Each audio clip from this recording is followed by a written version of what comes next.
नमस्कार, स्वागत है आपका हमारे चैनल संवाद लाइव पर। मैं हूं जितेश अवस्थी। आज हम बात करने जा रहे हैं झारखंड विधानसभा चुनाव की। इस चुनाव में आदिवासी वोटर्स की भूमिका एक बार फिर से अहम होने वाली है। पिछले 5 सालों में झारखंड की राजनीति में कई उतार चढ़ाव आए हैं। विशेषकर झारखंड मुक्ति मोर्चा यानी जेएमएम से कई बड़े नेता अलग हुए हैं, जो भाजपा लगातार अपनी पकड़ मजबूत कर रही है। तो आइए जानते हैं झारखंड के आदिवासी वोटर आखिर किसके साथ खड़े होंगे। झारखंड में विधानसभा की कुल 81 सीटें हैं, जिनमें से 43 सीटें ऐसी हैं जहां आदिवासी आबादी 20% से अधिक है।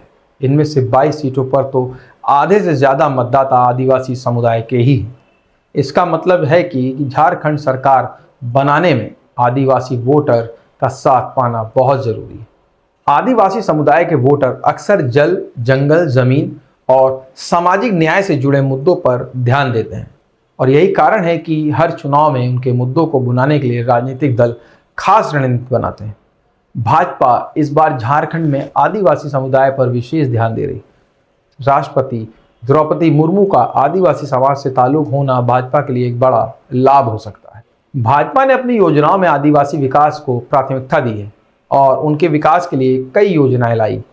प्रधानमंत्री नरेंद्र मोदी की सरकार ने आदिवासियों के लिए कल्याणकारी योजनाओं को लागू किया, और इसी आधार पर भाजपा को उम्मीद है कि वे आदिवासी वोटर को समर्थन हासिल करेंगे। दूसरी ओर झारखंड मुक्ति मोर्चा का झारखंड की राजनीति में पुराना और गहरा असर। मौजूदा मुख्यमंत्री हेमंत सोरेन खुद आदिवासी समाज से आते हैं। उन्हें समाज के बड़े हिस्से का समर्थन प्राप्त है। पिछले 5 सालों में हेमंत सोरेन के खिलाफ कानूनी कार्रवाई हुई और उन्हें जेल भी जाना पड़ा। तब उनके समर्थकों ने भाजपा पर साजिश का आरोप लगाया।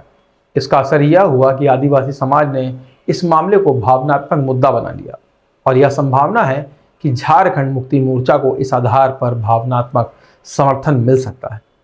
हालांकि झारखंड मुक्ति मोर्चा इस बार एक बड़ी चुनौती का सामना करना पड़ रहा है, क्योंकि पिछले 5 सालों में जेएमएम के कई बड़े नेता पार्टी से अलग हो चुके हैं। इनमें शिबू सोरेन की बहू सीता सोरेन, प्रदेश के पूर्व मुख्यमंत्री चंपाई सोरेन जैसे बड़े नाम शामिल हैं। दूसरी तरफ भाजपा ने भी आदिवासी समाज के कुछ बड़े नेताओं को अपनी पार्टी में शामिल किया।